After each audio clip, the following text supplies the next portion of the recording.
Hey, what's up?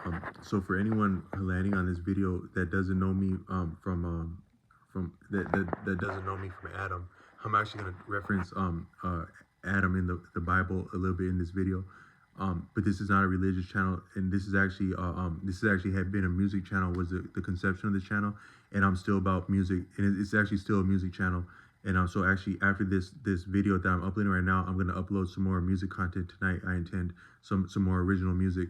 But the actual sharing ideas is part of it. It started as part of enunciating some of my thoughts about approaching music, because it's a music channel, but for the purposes of learning.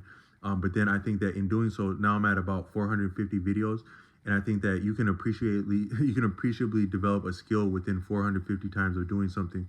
So I think that some of my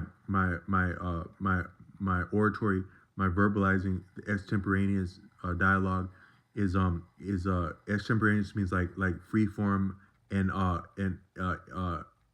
free form and spontaneous, yet drawing reference in learning, drawing resources in learning.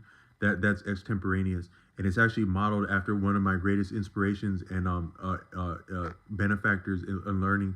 I've had a handful, and I've referenced most of them, but one of them is Osho, and I was so impressed by his oratory at different times in my life, like maybe about like different points in my life.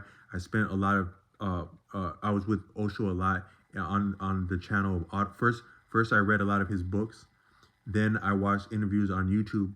Then I discovered that he's actually on Audible, and then I got way far and away treasure trove of learning from Osho on Audible. After having spent a lot of time with his books before that, could only discover that those books had actually been transcribed from his dialogues, and there's a vast uh, uh, uh, collection on Audible.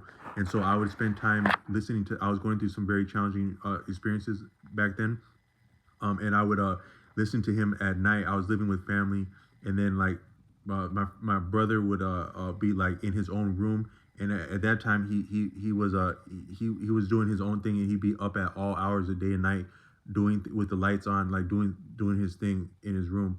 And then my father was like chronically ill, and he'd be in his room that had like he'd have like nightly treatment that actually took the whole night.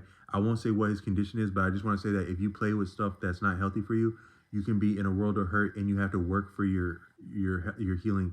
You don't just get treatment like it's just like good to go. You have to the realest things, good, bad, indifferent. I'm sorry, like good things and also bad things, and punishment and reward. You actually have to work for it. You don't just get it that easy. So I was telling some people, like, I think like if you can imagine hell, you don't get to just sit around and have bad stuff done to you. You have to work for it. So you have to like, I imagine hell as being like you put someone on a treadmill and you make them think that they're stuck on there forever. That's gonna feel like hell. But if they had, so you have to work for it either way, right? So if you did something heinous, you make a person sit on a treadmill and think that they're running forever to pay back what they did to someone until they feel that it's settled. That's gonna feel like hell. If someone goes to heaven, you also have to work for that. So you put them on a treadmill and you say that this is for the well-being and the survival and the welfare of the people you love. As you run on this treadmill, you are running for the sake of life and for the sake of love. That's going to be harder than hell, but it's going to feel better than heaven once you get into the vibe of it. It's such a good vibration. That's a good vibration, running for the sake of life. Um, in that spirit, running like that, like with the sun. Like if you've ever like ran like that, that actually help you run if you ever want to have one of the most beautiful experiences of running, and also like some of the strength of like what a warrior would be. You can actually feel the sun when you the power and the spirit of the sun when you run for the sake of other people, and it's akin to corn. In India, there's a few sacred articles of worship according to Tantra. Some people would think of Tantra as like brilliant lovemaking, and that's part of it. But according to the some of the traditions of India, according to Arthur Avalon, you have wine, lovemaking, um, meat, fish, and corn. those are very potent. I had a friend that visited India, and he said that to them eating meat is like it's almost like doing drugs or doing like alcohol. Is that it's serious. Like it's delicious, but it's serious because they understand that something had to die for that. Like they have the type of respect around cows that we would have if we were still real. Because if you go through enough pain in life and you go buy some cows, you can feel what peace is and serenity and humility is like nothing when you go buy some cows. And um and so they're still real enough to feel that in India, but they would, according to my friend who visited there, he said that it's like some serious stuff rolling the dice when you eat meat because you can actually get sick off of that. Like we more so maybe don't get food poisoning as much as we did in the past, but you still get it sometimes. Like one time, my mom, it was in the last 5 years, she got me and my brother sick the same night. So we ate the same food, and we're both peeling over, throwing up into the. We were both throwing up, puking up what we had just ate, and she almost had to call two ambulances at the same time. An ambulance. So my brother, he went off to the hospital that night, and I sucked it up and damn near went to the hospital. But she almost had two ambulances called to the same spot for the same food that had been eaten at the same time. I had never got sick with someone before like that, but it wasn't nothing fun to get food poisoning. And then I got food poisoning recently because a lot of milk will go bad really fast. We know that milk will go bad fast, but in a lot of your coffee shops, they also use something called oat milk, and that will go bad as fast as milk is not faster. So oat milk is delicious. You get coffee or tea made with oat milk, and it's delicious, but it's likely not very sanitary wherever you're getting coffee at, because it's hard to keep that stuff fresh, and they go through it a lot. But that's sometimes some treacherous stuff. And I got sicker than I got really sick with some oat milk recently. And so food poisoning is really an experience like nothing else. And so that's understood in other cultures that meat, you're rolling the dice when you eat meat. And my friend who went to India, he had a beautiful experience, but he also got very sick from eating something. And so he actually had an appreciation for their appreciation and respect around meat after he had an experience of getting sick.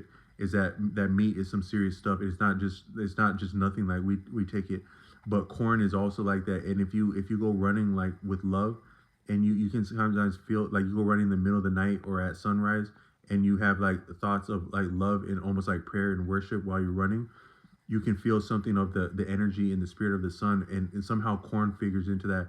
Because I think that a lot of like what they would be feeding livestock is it's corn. And then I think that the Native American people, the Dene people, they look at there's different worlds, like different levels of world, and I think this might be the yellow world according to like the Dene people. And you'd have like a blue world that people come through to come here. And that's actually what I want to talk about this video, is that our connection to the water and the ocean as human beings. That's actually what I want to do this video about. But that from that standpoint, they would say that. And then sometimes it's interesting when you can draw correlations between cultures that would seem disparate. In the works of Arthur Avalon, he actually referenced some of the Native American people, him being a justice of the High Court of India and scholar of India, and also a knight from England originally, and expounding upon India before some of the transportation and digital information that would have been possible back then. And he was pointing out similarities in like some of the Maya people and something, I think it's called like the Popol Vuh or something, and their understanding of different tiers of consciousness, like similar to what's called the chakras, or as he would refer to as padmas. Padma might be a stronger word than chakra. I think chakra might be a little bit more commercial, but I think it's called padma, are the different levels of consciousness as they're promulgated. But I think that they might be even beyond what they teach in books, because I think your blood is a form of consciousness. Your knees can be like falling in love, thinking on your feet, and there's different ranges of consciousness beyond what we appreciate as the chakras, generally speaking. But also the padmas would be the actual tradition that he's borrowing from. But he's pointing out similarities between the Native Americans, and he's saying that it's likely that in his book, The Serpent Power, he says it's likely that if something is a true reality in the human body, it's possible that cultures that didn't have contact that can be recognized or appreciated could come to the same understanding and appreciation, just by interfacing with their own body. And so the Dene people talk about a blue world before a yellow world, according to Navajo elder teachings on YouTube. And I think that when they say yellow world like that, the way that corn affects our life may be more magical and profound than we normally think about. I just wanted to put that out there. That corn is awesome.